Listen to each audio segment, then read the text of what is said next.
तो फाइनली मैंने दी ओडिसी आईमैक्स में देख लिया है और मुझे ना ये एक कार्ड मिला और इसके अंदर एक फ्रेम है।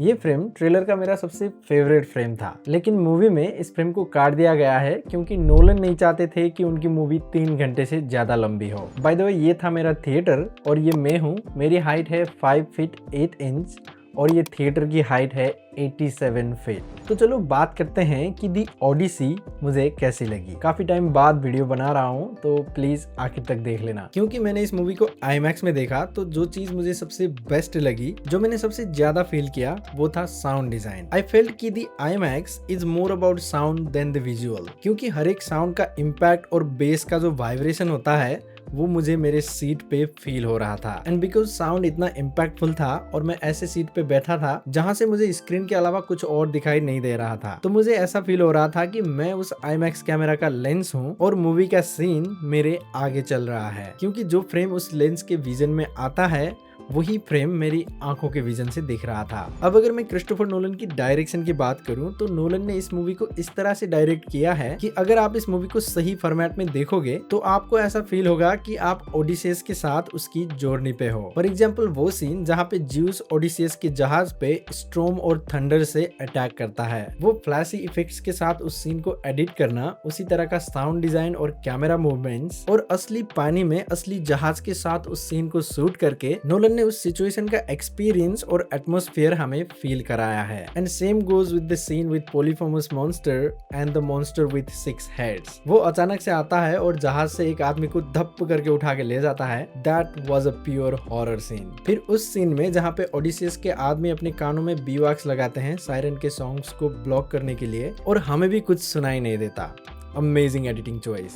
And because everything in this movie was done practically in real locations, the movie looks extremely realistic. Locations, costumes, monsters, water और स्पेशली लाइटिंग, हर चीज ऐसा फील होता है कि अगर आप उस जगह पे होते तो आपकी आंखों से भी वो चीज वैसे ही दिखती। And that is the mastery of Hoyte van Hoytema. सही प्रोनाउंस किया ना। और मूवी ना काफी इमोशनल भी है। क्लाइमैक्स के अराउंड जब ओडिसियस एक भिखारी के रूप में घर आता है, टेलीमार्कस और पेनेलोपी से मिलता है और उनके बीच जो भी कन्वर्सेशन होता है, मेरे लिए मूवी का इमोशन काफी स्ट्रॉन्ग था और एने हाथवे का परफॉर्मेंस उस इमोशन को और भी ज्यादा कॉम्प्लीमेंट कर रहा था। अब अगर मैं एक बुक रीडर के पर्सपेक्टिव से बात करूं, हाँ मैंने बुक पढ़ी है। The Odyssey is not a faithful adaption.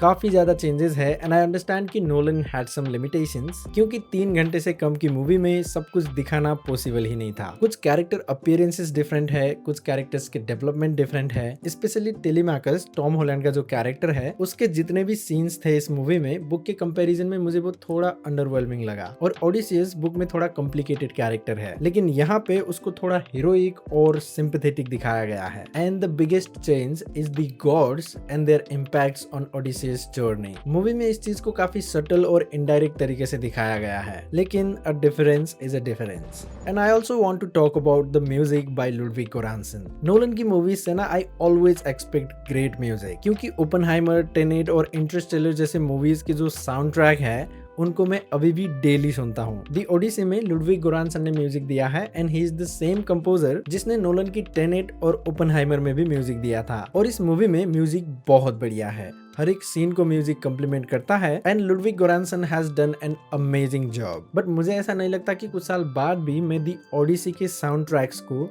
सुनता रहूंगा, बट देखते हैं how the music from this movie grows on me. So in conclusion, the Odyssey is a good adaption of a great poem by the greatest director, and that's all. That was my review of The Odyssey. I know I'm late and movie कुछ दिन पहले ही release हुआ था, but I was waiting for the IMAX ticket, क्योंकि यहाँ पे असली IMAX का टिकट मिलना बहुत मुश्किल है। तो अगर आपने The Odyssey देख लिया है, मुझे कमेंट्स में बताना कि आपको ये मूवी कैसी लगी, कहाँ पे आपने देखा। और अगर आपको मेरा ये वीडियो अच्छा लगा तो वीडियो को लाइक, शेयर और मेरे चैनल को सब्सक्राइब जरूर करना। और इंस्टाग्राम पे मैं अभी रेगुलर शॉर्ट्स डाल रहा हूँ इंग्लिश में, जाके फॉलो करो यार। तो मिलते हैं अगले वीडियो में, तब तक के लिए हैव अ गुड टाइम।